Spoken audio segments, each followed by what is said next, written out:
Today I kind of want to address something I think is kind of a cool topic to explore, but is the Harley Benton, what is it, the R457MNWH, nice name, Multiscale, is it worth it in 2024 compared to other guitars?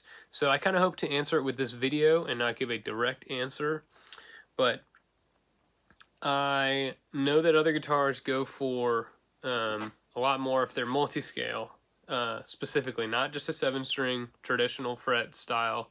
Like multi-scale is what I'm going for here.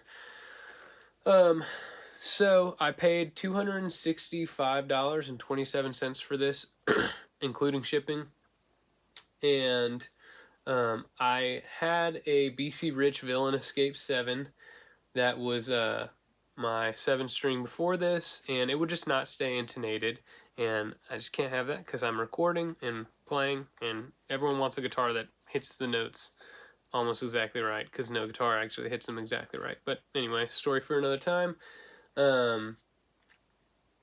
So, and I also wanted it to be able to handle lower tunings with really good tuning stability. So, yeah, what I hope to get out of this guitar is I hope to see if a fan fret will intonate properly and not have issues like my other guitar did. I love the gloss white with the maple looking fretboard, and I hope to maybe add white pickups to it, or even maybe just paint these white.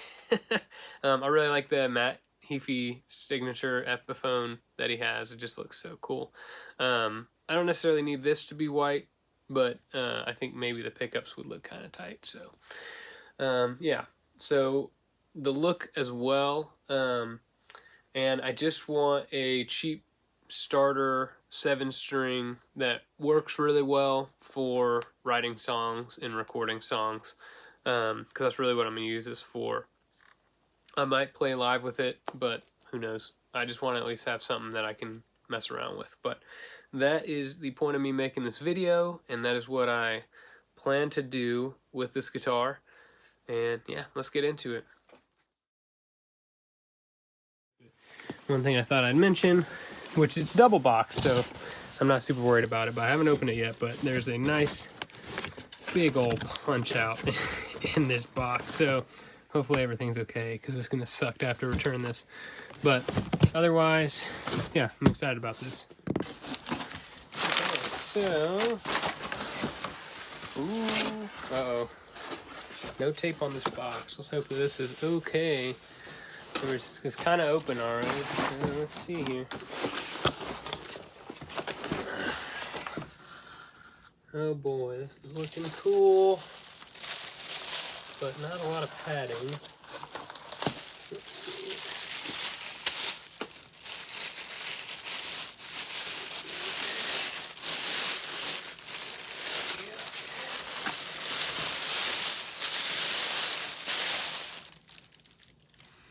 Alright, so far so good.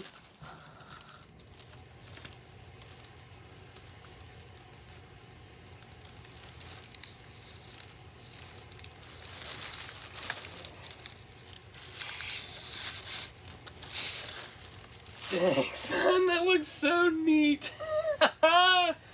Wow, this looks way cooler than I thought in person too. Holy crap. Oh, neato. Alright, we'll remove that.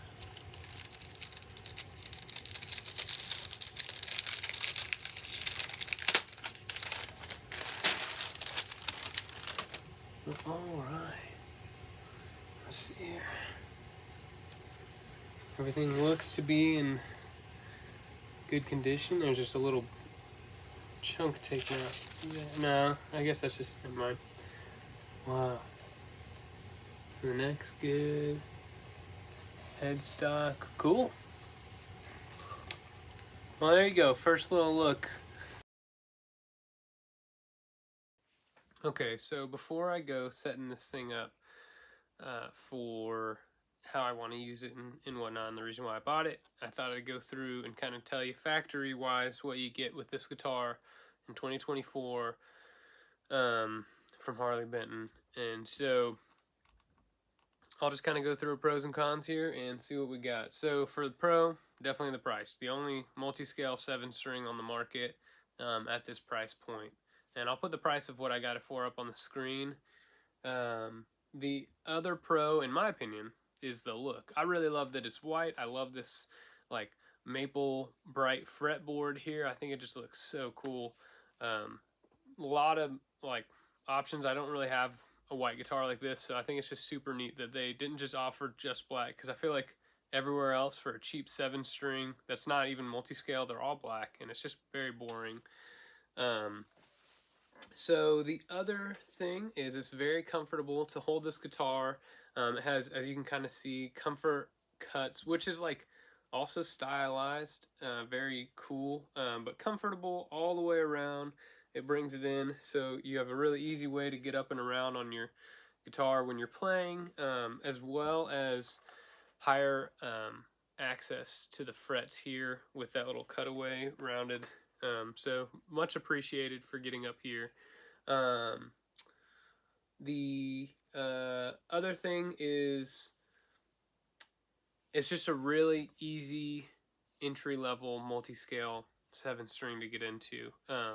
Easy as in like it just costs very little comparatively to other multi-scale guitars, for about probably what little amount of work you have to put in compared to like getting a kit or something and building it that way. So another pro is the neck is straight.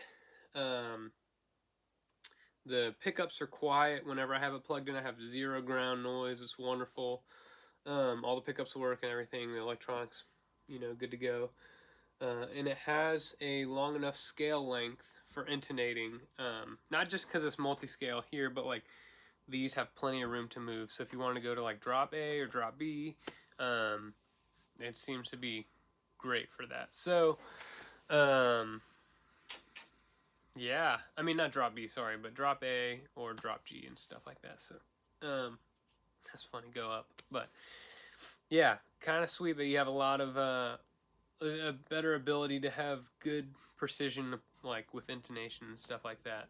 And that's really one of the reasons why I bought it. So to finish off the pros, I think it's pretty darn lovely for what you get.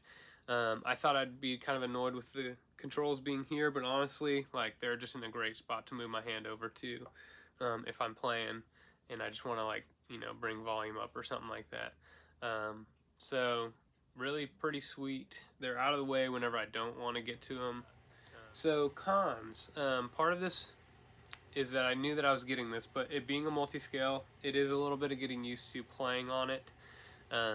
When I'm, muting and stuff like that, you'll mute here, but then actually my palm doesn't rest on the rest of the strings. You kind of have to have more of an angle if you're like, doing certain, getting like little palm mutes and whatnot there. So just a little bit of a learning curve when learning how to play on this and whatnot. But aside from that part, the obvious is the fret ends are sharp, very sharp, and very annoying. So I'll be dealing with that shortly. They're also, the frets are not level. Now I don't mean that they're like, it's a drastic knock-in whenever I had my fret leveler on here and was checking each fret. It wasn't anything drastic that I found, but it's just like enough to be like, this could be an issue. But I think I'm going to skip that part and just see if I can just polish the frets and go from there. The nut is sharp, ironically, this part right here. So if you're coming up here to grab this note, I feel it with the bottom of my index finger. So I'll probably, as I take off the strings to work on the fretboard, I'll just, smooth that over a little bit. And then the pickups here have like, it looks like Sharpie, that someone like outlined the cavities in Sharpie and just like spilled over onto the white part of the guitar. Kind of hard to see. I'll show some close-up shots, but I don't super love that, so I'm going to try to see if I can remove that without ruining anything on the finish, because I had some ideas for this guitar and what I want it to look like. If I put white pickups in it, I think that could look dope. But that aside, just thought I'd mention it, kind of a little bit more of a process than I have to do. And then the last thing, like at least for this video and just for my first impressions, is that it's not intonated out of the box, but that's also fine. Like, Harley Benton really doesn't know what tuning you're going to play it in, so like it doesn't need to be intonated right out of the box.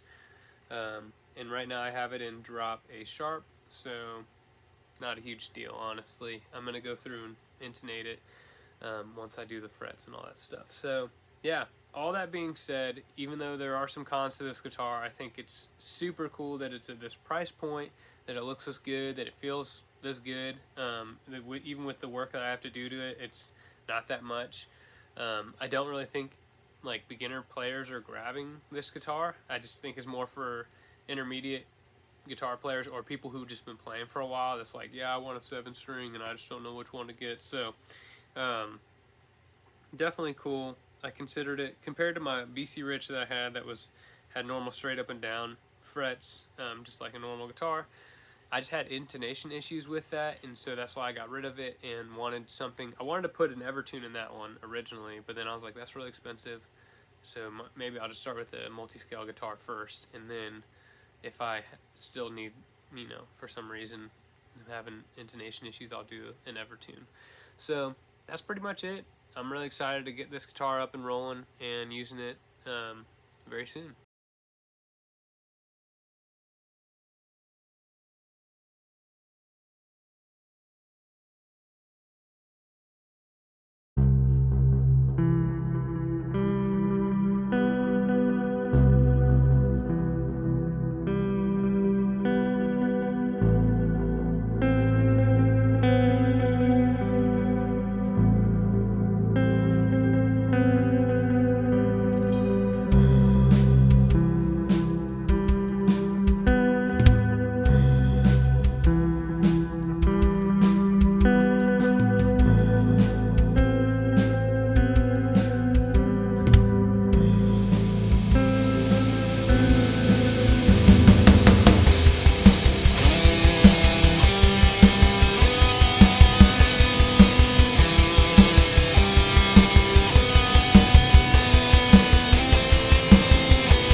I ruined a good take.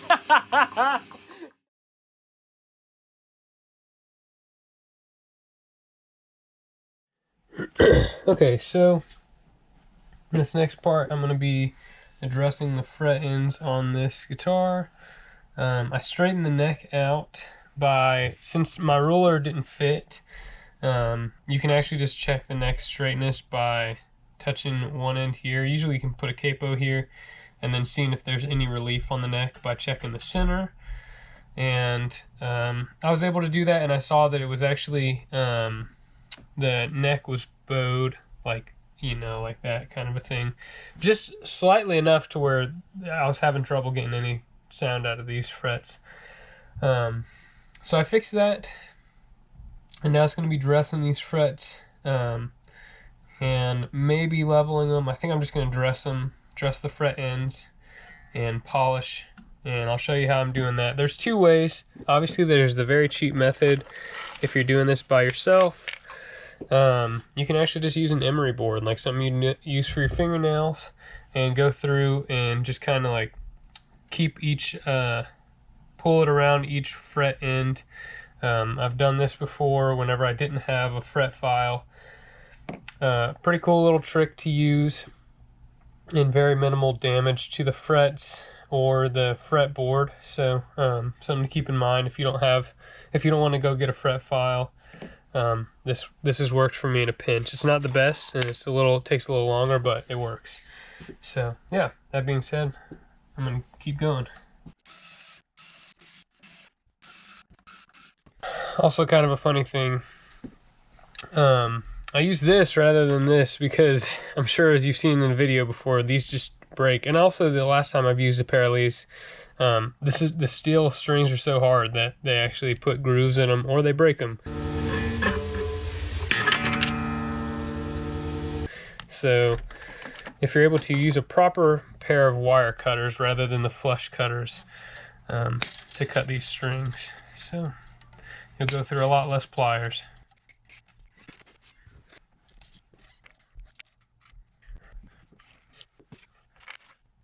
Okay, so here you can kind of see close up. There's like some kind of nick in the actual fretboard here. Not something I'm gonna super worry about fixing completely, but I did want to at least get any remnants of that out of there. So I'm gonna try to do that now.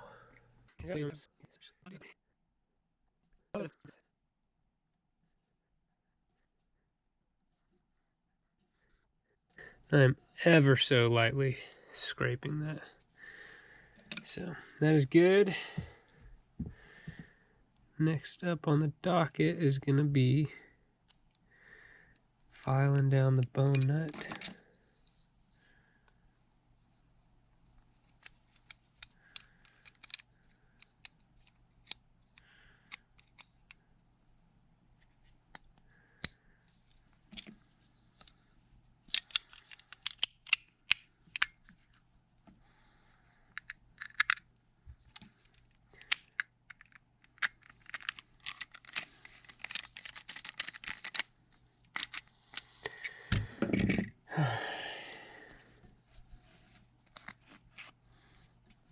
I'm going to use tape.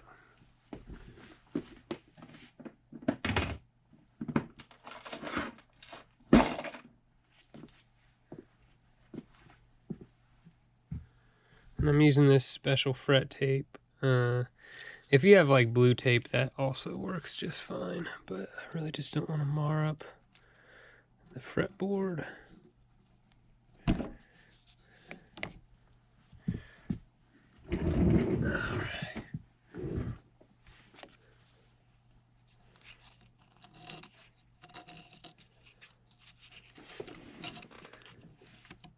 So one thing you can use if your fret ends are poking out on the sides, you can actually use a sand and sponge like this if you don't have a specialty tool.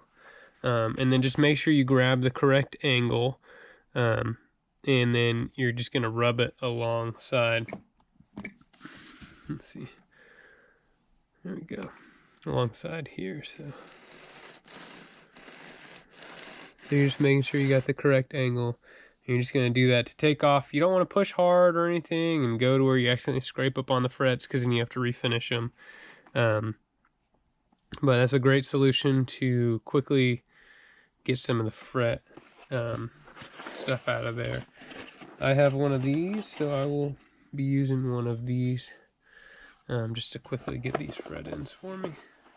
So this is what I was talking about with the emery board that you can use here, and you can just go in and you're going to curl as you file, and then same to the other side.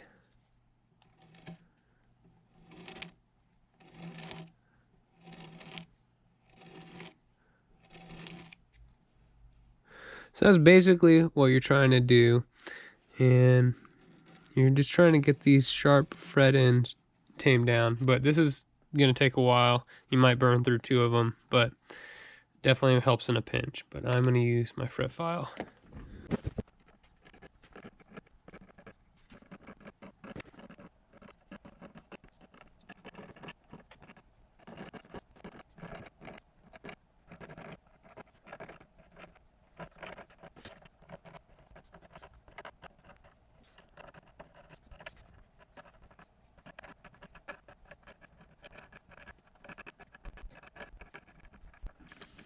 I got the guitar ready. I'm going to polish these frets up, and that should be the last thing I have to do before I get it back in playing again.